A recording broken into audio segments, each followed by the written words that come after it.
fire, fire, fire, fire. Yeah, I saw this, by the way. There was some sort of tweet going around about The Last of Us and the main character being able to wrestle an 180-pound man while being like 110 pounds. I don't know if it's the same one, but let's watch it. Yeah, this looks funny. Alright. I've said before that I've always had misgivings about Season 2 of The Last of Us, because like anyone who played the game, I know exactly what it's leading to. And the first episode seemed Why to did you bear just out a speed lot it of up, my man? concerns, a tedious slog through trite interpersonal dramas and angsty teen romances. Ellie's gay, by the way. A poorly I'm explained gay. conflict between the two leads that will only make sense if you've played the games, a lightweight action sequence that reduced the infected to more of a mild inconvenience than an existential threat to humanity, and possibly one of the most insane fight scenes ever committed to Oh, yeah, this one? film. So it was kind of a cautious, underwhelming start to the season that didn't give us a whole lot to grapple with. Episode 2, on the other hand, is where shit gets real. And boy, does it get real fast. My first thought is this Game of Thrones? Like, actually, the finale with the it was in Winterfell, and it's the actress. By the way, the funniest part is this actress that's playing Ellie was in Game of Thrones. Real fast. No, too much light. I mean, you've got a point, but you know what I'm saying? Like the angles and like, you know, there's zombies running at it and shit. I mean, like, it's not the exact same. But how does it compare to the game, you ask? Is it better or worse? And can it possibly make the overall narrative of The Last of Us Part 2 work? Well, grab your bigot sandwiches and let's find out together. A bigot sandwich? Shall we? Now, I guess I need one obviously of those, this review huh? is going to contain all kinds of delicious spoilers for both the show and the game, and if you don't want to know what's coming up, then go take part in something more enjoyable. Like an exorcism. Anyways, the episode centers around two major events. A mass attack against the settlement of Jackson that provides a neat distraction and forms a kind of apocalyptic backdrop to the big character moment of the show, which is the death of Joel at the hands of Abby. Although, in honor of Game Abby, and the fact that they clearly couldn't find an actual human being of, her proportions, I'm gonna refer to her from now on as Mini Gigantor. Anyway. Yeah, I was about to say, she looks nothing like the character from the video game. The gist is Not that Mini buff enough. Gigantor and her band of not-so-merry men have tracked Joel back to his home in Jackson, but because the place is heavily fortified, there's no way they can fight their way inside to get to him. But what to do? Mini Gigantor doesn't have any fucking ideas, so she goes off to stand on a mountain for a while and freeze her arse off while she ponders the improbability of female bodybuilders in a Bro, how huge are her muscles, man? That's crazy work. Where do they get steroids in a post-apocalyptic universe, man? You look like an 18-year-old that works out, like a male. post-apocalyptic world without access to steroids and HGH. Thank you. The irony here, though, is that if they just It's observed the huge. place for a while, they would have realised that Jackson basically has an open door policy when it comes to refugees, and they probably could have bluffed their way inside and killed Joel at their leisure. Luckily for them, though, and for the convenience of the plot, the mountain comes to Muhammad in this case when Joel goes out on patrol and just so happens to run into Mini Gigantor as she's being attacked by a horde of the infected. What a stroke of luck!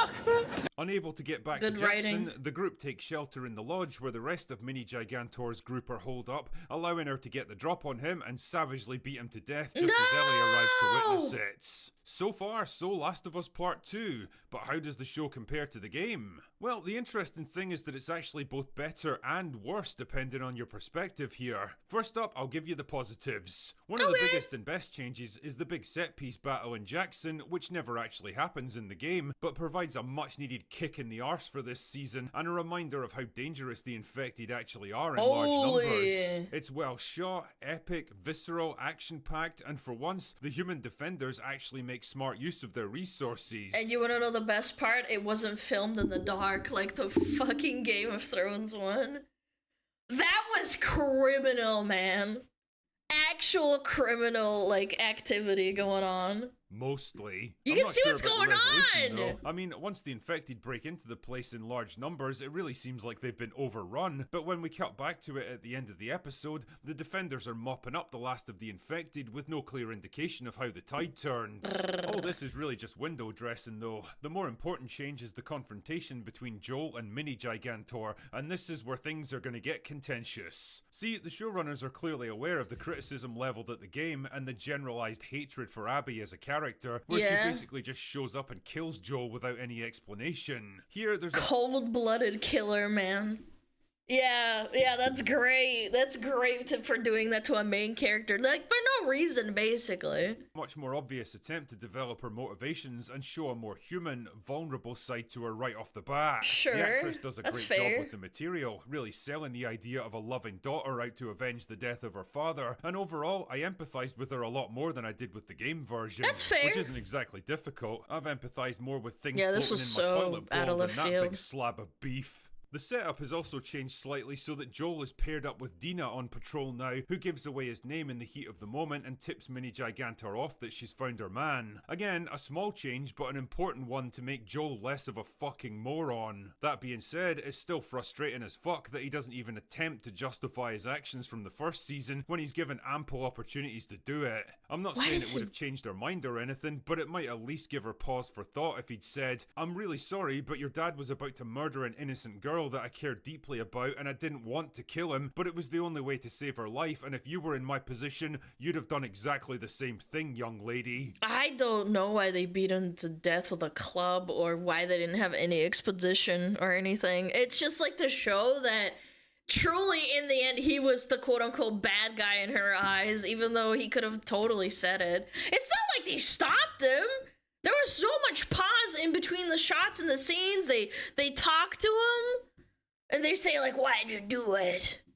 Oh well, having Joel just sit there in silence while young Yeah. women blame him for stuff that wasn't his fault is That's what I'm saying. Like, I feel like you would, if you're about to die, even from just a normal person's perspective, you'd probably defend yourself. of the hallmarks of the second They just game, club so I him guess to there's no death, reason man. not to shove it in here too. Like I say, little decisions like these do help to Very correct the weird. mistakes made by the game. Unfortunately, they come with their own sets of problems. Giving Mini Gigantor a clear motivation right off the bat and drawing out Joel's death means that the shock factor is gone this time around. Basically, everyone who's been following the show knew exactly what it was leading to, and so there's no element of surprise to his death now. It's just something we all knew was coming. Likewise, having a realistically hated proportioned this. actress playing Abby makes her a much more believable and vulnerable character now, which definitely helps the audience empathize with her. The downside is that Caitlin Dever is only like 5'2" and looks like she weighs about 100 pounds soaking wet, so Yeah, but most people didn't play the game that watched this series, so they can get away with it. It's just people who played the game and saw the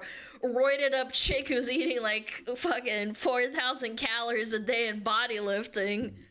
They're the ones that are like, this is kind of weird. oh, how can I put this? She's not the most intimidating antagonist you'll ever see. In fact, most True. of her gang absolutely tower over her, so it's kind of hard to buy her as this hard-driving, intimidating leader that they'll follow to the ends of the earth. Good The bigger point. question, though, is where exactly does the show go from here without Joel to anchor it? Much as Pedro Pascal has become a double-barreled meme for his habit of showing up in absolutely everything and being possibly the worst-dressed man in all of Hollywood, one thing you can't deny is that he's a pretty good actor who He brings is. a certain charisma to most projects he's in. Without him around, it's really up to Bella Ramsey to carry the show now. What a and- shot, man. Well, I think you can see where I'm going with this one. Her version of Ellie is nowhere near as likable and compelling as her game counterpart. And again, nothing against the actors. I just don't think she has the face for it. I'm sorry.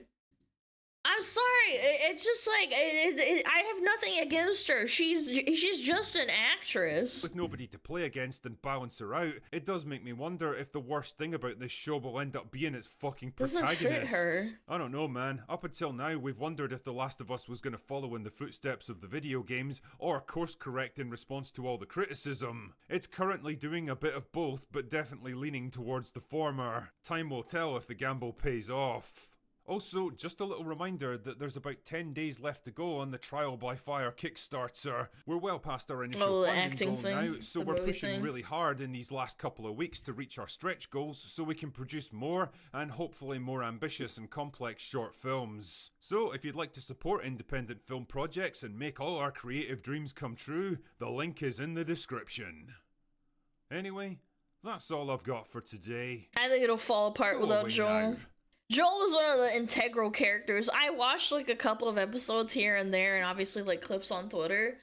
But at the end of the day, the main character was kind of Joel. Like Joel carried it.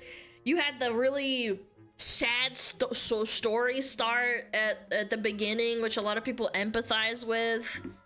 You probably have a majority male audience. Again, this death with the golf club, like just. It never sat right with me, ever. Like, why such a brutal death? Like, was he really that much of a piece of shit? You wouldn't take into consideration how women always talk about their feelings, and like she would just cold-bloodedly like murder him like that. I don't know, man. That's my opinion. If you like it, that's fine, but I just don't like it. He's a man, he deserved it. Grr. Different writers took over the second game. Yeah, and it shows. It definitely does show. Again, you're allowed to enjoy it. Like, some people really like the game, and it's not a complete garbage game. You just kind of notice you notice a drop off with the quality of the writing for the most part. Gameplay's kind of like whatever, right? It wasn't that amazing in the first one either. It was more about the story of them together. Didn't deserve Game of the Year. Game of the Year's kind of a joke, let's be real. Those who forget history are doomed to repeat it. They could have changed some things, but now we're gonna see the same thing that happened to Laura Bailey, happened to Caitlin Dever. I don't know what that means, but I'm assuming that the actress is gonna get a lot of hate. Again, she's a fine actress. She did a good job in Game of Thrones, so I'm sure she's fine. It's just like, the casting was definitely not it. Yeah. Neil Druckmann ruined it. Is that the guy that does the same kind of character archetype over and over and people point it out? It's that guy? Yeah, I remember talking about him a while ago.